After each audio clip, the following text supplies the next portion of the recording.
माँ बीना बजाती है या जग को लुभाती है। माँ बीना बजाती है या जग को लुभाती है। सारा जग को लुभाती है। प्यारा धुन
सरस्वती माता संगीत का ज्ञान कहलाती है। सुर के देवी सरस्वती माता संगीत का ज्ञान कहलाती है। भवानी की वीणा की झंकार तो सारा जग को, हाँ जग को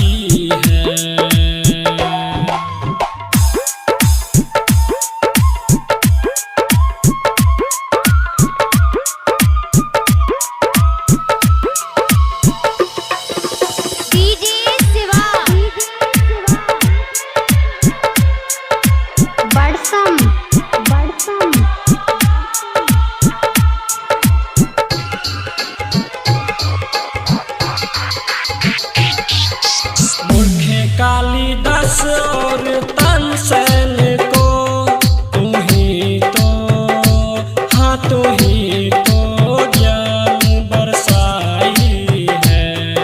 मूर्ख कालिदास और तानसेन को तू ही तो, हाँ तू ही तो ज्ञान बरसाई है। लेके आइल मन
सारे जग में ना जाने माँ कितनों पे ज्ञान लुटाई है।